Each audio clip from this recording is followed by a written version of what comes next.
Hello everyone, I just wanted to make a quick video about the workflows we've been making for GHL agency owners. So when you try to offer voice AI to your sub accounts, of course you need to build voice AI, but you need to build automations around it. You need to build call cycle automations around it. So if you're building inbound receptionist, you probably want to have some sort of CRM integrations before picking up the call. And for any type of voice AI agent, you probably want to have some sort of end of call report to your client. And this could be sent via email, Slack, or whatever the communication platform your clients are using. In this video, out of all this, I'm going to be covering two different scenarios. First one is form submission, send up on call workflow. So whenever the form is submitted, the workflow will automatically extract lead information and make an outbound call automatically. So that's one. And another one is at the end of the call, it automatically updates the contact information based on the call outcome. So based on the call out, it might update the tags or notes of the contact. If I go to the first automation,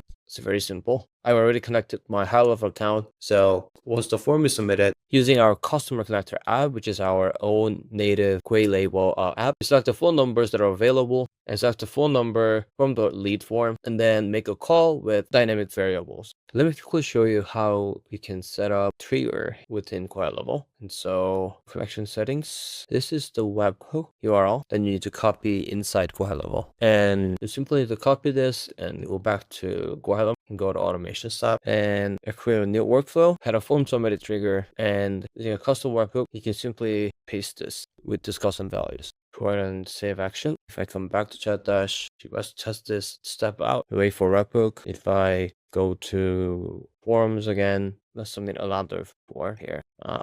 Test your number email. If I come back to chat dash, I should receive a webhook information. Yep, so I just got email, name, ID, and this ID is of course from GHL contact. So this is going to be a unique identifier inside GHL contact system.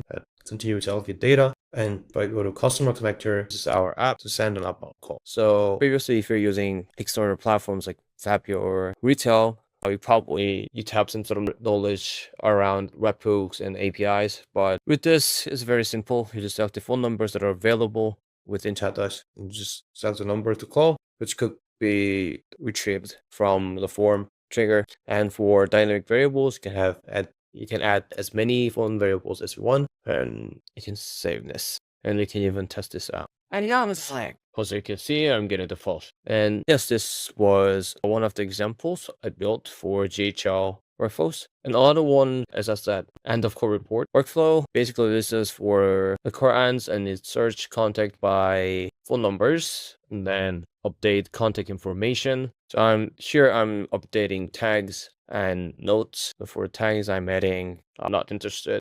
It could be different tags. It could be any tags you want to add. And for notes, I simply add a summary and ended reason just to give some context on for future interaction with this contact. These are the examples of call cycle automations that could be used in your GHL account. And once you have all your workflows set up and tested, all you want to do as an agency is basically bundling these workflows into one solution and apply all of them to your clients. And in order to do that, you want to go to Solution Builder, create a solution, and let's say shell call cycle. Let's just name it that way. And after naming your solution, you can give your solution description, all cycle automations for GHL sometimes. You can save. And after that, you want to go to solution scenarios. And this is where you actually add your workflows. In here, I want to select form submitted set up on call or Day bound call upon form submission. Save. And let's add another scenario, which is call and did update a contact. And I'll give it a name, Dane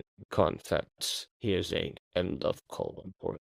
And I just copy and paste for description as well. You can save. Now I've added two different scenarios into this GHL call cycle solution, but you can add as many scenarios as you want into one solution. And after that, don't forget to publish. You can share a link. Now you have published your first solution that you can use across your clients. And let me show you how you can deploy this solution to a client. To do that, simply go ahead to Clients tab, click on the client you want to assign solution to, click on Solutions, click on Assign Solution, click on GHL Call Cycle Solution, and Assign. Now, let's preview Client Dashboard.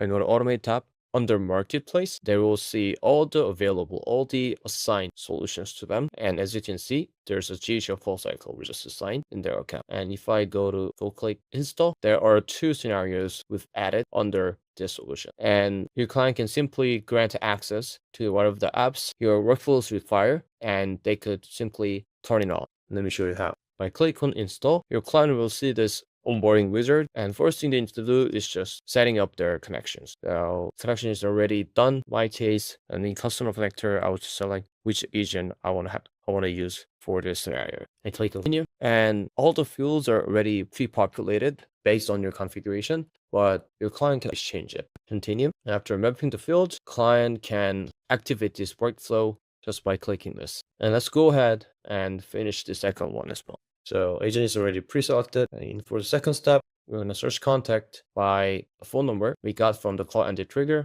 And in the last step, your client can rename the tag whatever they want, dad's lead or something like that, like whatever the text they want. They can also change email, phone numbers, fields, and everything, and all the custom fields as well. And just like for the first one, your client can activate this workflow just by clicking this toggle button. So that's it. Now that we have covered how we could use solution, how we could build solution, and how we could deploy the solution to a client's sub account, and how does it look like from a client's perspective when they're onboarding to workflows. So hopefully this helps you understand how you can streamline your workflow related operations within your agency using Chat-V2. Thank you, and I'll see you in the next video.